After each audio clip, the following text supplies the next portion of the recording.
Financial Times reporting how M&A bankers find that deal making is tough because all of this reflects partisan agenda. As the top deal maker says, people in the Trump White House say there's a level of intrusion I've never experienced before.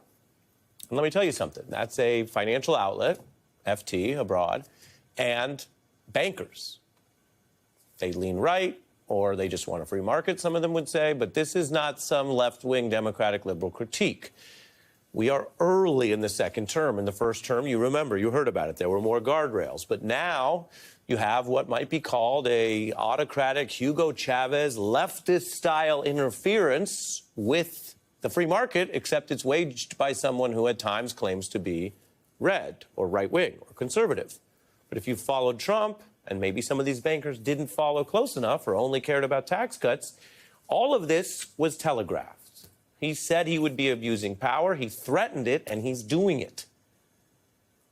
Now, I'm old enough, I don't know about you, to remember when some Wall Street types and Republicans were mad about the claimed critique that Obama was picking winners and losers or interfering with the free market. Kevin McCarthy said the president's picking winners and losers, an assault on jobs, etc. And this was a frequent line of attack from the right.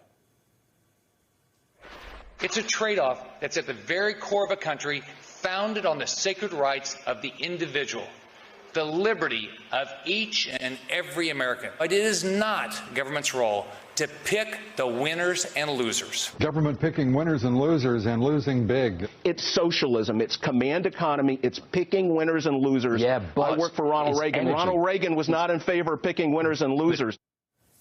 Don't pick winners and losers. That was the idea. And some of Obama's policies could be debated. Of course, he was coming out of the financial crisis, and there were efforts to use policy, which did sometimes, of course, favor, for example, some banks. Of course, that's what a lot of folks wanted during the early bailout that Bush oversaw, or green and environmental projects. But it was done through policy. There was never in that time even a documented suggestion that it was partisan. For example, if you didn't do the hiring or diversity policies that he liked, he would crack down on you. Well, Donald Trump has already gone after major Wall Street law firms, a story that sometimes is covered about democracy and human rights and who those firms represent, but also, remember, is primarily an attack on bankers and Wall Street. He's also telling some of the most powerful companies in the world, if they don't play ball on ending diversity programs and hiring, they are going to be in trouble. And as you know, in the most extreme cases, he talks about using government power to attack companies, even his former friend Elon Musk, or at times jail their leaders, something he threatened to Zuckerberg. Because as I was watching that, I was thinking about a conversation I was having last week with a CEO who happened to be thinking about hiring somebody who had been early in the Biden administration, but having that person maybe come to their company, and was saying that he was thinking that he would have to try to back channel with people around the president to find out if it would be okay if he were to hire such a person so that he would avoid the wrath of the president if, in fact, this was like an unacceptable hire. And I remember I was thinking about that actually as you were playing this and thinking, was there ever a time in American history where a CEO of a company thought to themselves that they needed to check with the president of the United States first to see if it was okay? I mean, as the kids say, and I know you have a few, Fidel Castro could never. I mean, this is what we think of as state. It's called state-run economy for a reason. Often it's on the far left around the world, if you look at recent economic history. But sometimes we know right-wing states. I mean, Putin would be the right-wing or more autocratic example, whatever word you want to use, because the oligarchs and the big business report to him, and that's it. So he does run the Russian economy that way. But what does that tell you, that something that is either autocratic or sometimes thought of as far leftist abroad is now the norm by this Republican president?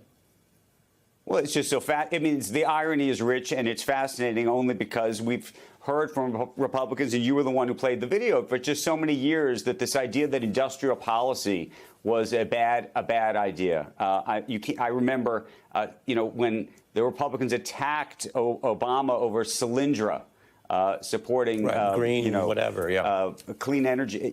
And the point being, though, that here we have a president who's effectively decided to completely go all in on industrial policy, whether it's about continuing on the semiconductor side, dealing with how we dealt with U.S. Steel and Nippon in Japan, and these golden shares, which effectively are going to be controlled by the government. I mean, all of these are just repeated examples of something that was anathema to the Republican Party for a very long time, and I think actually is anathema to so many of the members of the Senate and the House that live within it that are Republicans, but they fear that they can't speak out. So privately, they say, no, we don't like this. We don't. And by the way, that's before we even get a conversation going about tariffs. That's not even. And we can get to that. But on the table. Your Wall Street sources look at this, and has it shifted their view of what the current Republican Party in this administration is? Do they say, well, if this is the full choice, they're less interested in Republican leadership, or it doesn't go that far? Well, so that's where it gets interesting. I think that they look right now and they think that the Democratic Party to them is either broken or has moved in a different way, too. So that, to the extent that there's Democrats in New York City, for example, who are on Wall Street, they're looking at the Mamdani situation and saying, that's not my Democratic Party, right? You're seeing that. And they're saying, is that the National Democratic Party? Okay, so I, like you, and probably many of the viewers, believed that if you had a certain amount of money, I don't know what that money is, but if it starts with a B, for example, $1 billion, that would insulate you from just about anything. And therefore, it would create this sort of independence, this remarkable independence where you could come out and speak your mind and say whatever it is you want. So if you disagreed with the president, you could come and say that. If you disagreed with you would have that independence to do that. And that's what maybe money could buy you. I wish it wasn't that way, given that we're supposed to live in a country where we have a free press and free speech, and anybody with no matter how much money you have should be able to say what they want. And maybe to bring this to this week, it's a good example of it. After this horrific shooting that happened in Midtown Manhattan earlier this week, I wrote something in the New York Times about how business leaders, this is one of those opportunities to have a reasonable conversation about gun violence in America. And a couple of CEOs called me up, by the way, mostly Democrats, but a couple of Republicans too, who said, yeah, we should be having that conversation. But I can't have that conversation because right now I'll lose that conversation. There's no winning in that conversation. And I said to them, well, what happens if you spoke out on this issue, really? And one of them said, well, the president, if he wants to put me in jail, he can put me in jail. And I think that's the thing. This is the one power they don't have, right? They have all the money. They can go on the boats, to this, to that, the planes, doesn't matter. But if you actually feel that the government, the administration, the president, however you want to think about that, can literally put you in jail. I'm not even talking about make your life tougher with your company or this or that, but actually that's a power that the richest people in the world don't have.